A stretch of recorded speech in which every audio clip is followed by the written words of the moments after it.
There was a show on radio called the Hit Parade, and Sinatra was one of the singers, and named them. Everybody did the Hit Parade. When a BBD&O agency decided to do it on a television version of that same show, and of course they needed a choreographer.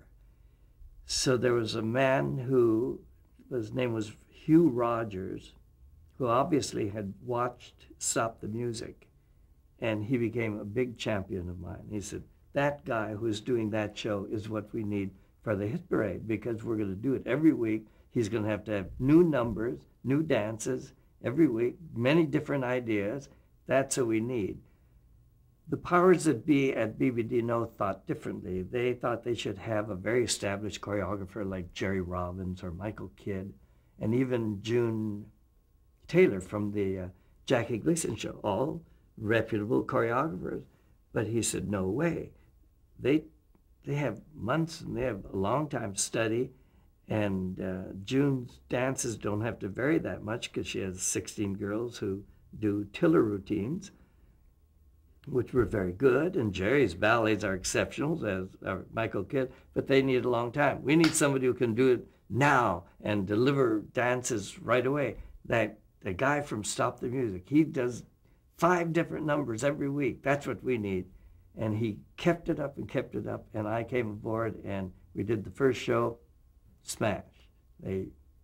So I stayed with it for 5 years. Well, the show was, the process was, we'd go to BBD&O on Mondays to find out which were the top songs on the Hit Parade. And then we'd go from there up to my house, just the producers, the director. We talked with the musical director over the phone and the scenic designer over the phone. And the AD would go to the house, and we had an idea man also, who was considered the writer, because it was always the same thing, naming off the numbers. And we'd have dinner at my house, because I said, are you ready for this? When I went to BBD&O, it was cubes and machines going and typewriters going and all. I said, I can't work here. We can't create numbers and stuff here. Where should we go? How about my house? So for all the years I was on the Hit Parade, we would go to my house. We would do the first half of the show, ideas. Then we'd call the set designer, describe. I would tell him what I had in mind. And then we'd talk to the music director to see if we need any additional segues, because we generally had to play the music the way it was made a hit on record. And then we would stop and have one cocktail, and either the maid at the time or my house man would cook dinner. Only one small drink, because we have the second half to do. Have dinner, do the second half of the show. And on Tuesday I had off, excepting I would go in the morning with the pianist and start mapping out routines for the dancers. Then I would get the dancers on Wednesday. They'd have to learn all of their numbers. And then on Thursdays, I would get the singers and put all of them in, and the principals. Since everything was music, I would have to choreograph all the dance numbers, stage all the musical numbers, and then on by Thursday afternoon, I had done the whole show.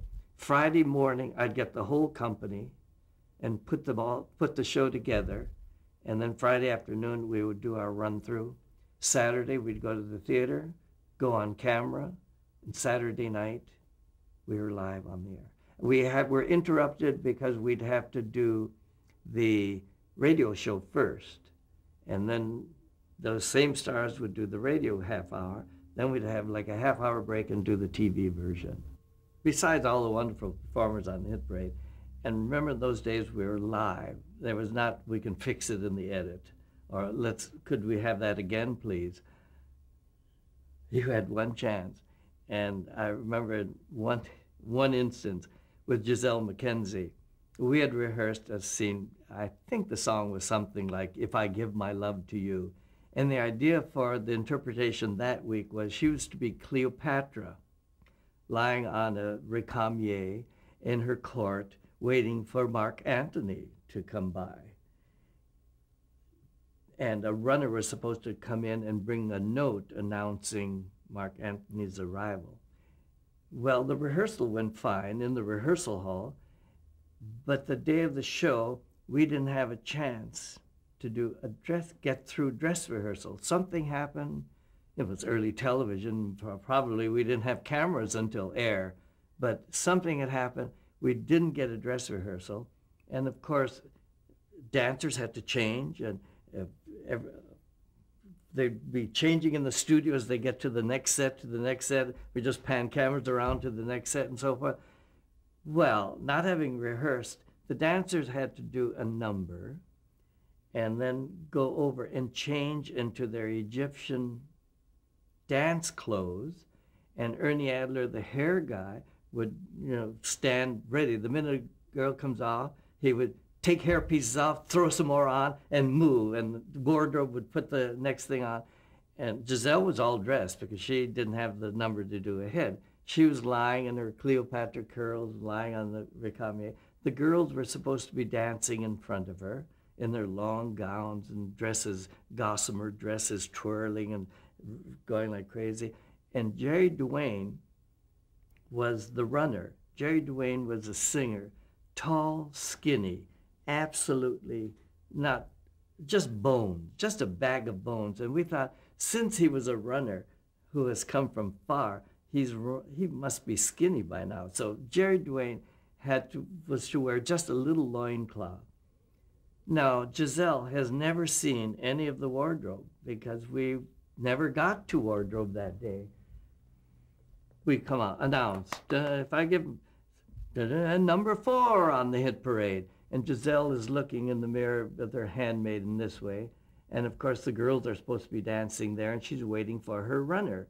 And Jerry Duane was not the most attractive person. He unfortunately had a very long face and this emaciated body, and he was supposed to be nude, running in to deliver this note. Giselle is looking in the mirror this way, and her handmaidens are all doing up her hair and dressing.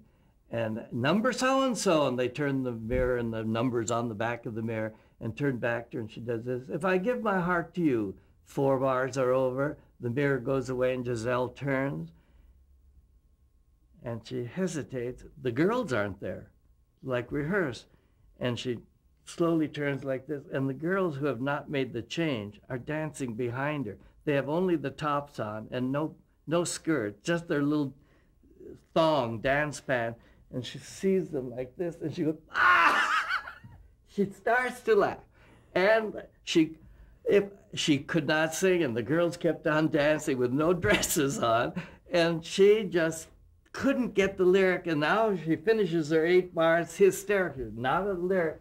And she looks out front, and she screams with laughter again, because in Jerry Duane comes, naked with a little loincloth, this skinny little beanpole, and he throws himself on the ground, holding a note up there like this. She was hysterical. The girls started laughing. We laughed through the entire number. Jerry started to laugh. She never sang the song. She just everybody was laughing. In the control room, we were all laughing. The orchestra, it was hysterical. The funniest thing, the only time we never sang the song on the hit parade. That's funny. I mean, and Giselle's laugh just rings through the room. It's not a little titter. She, wah!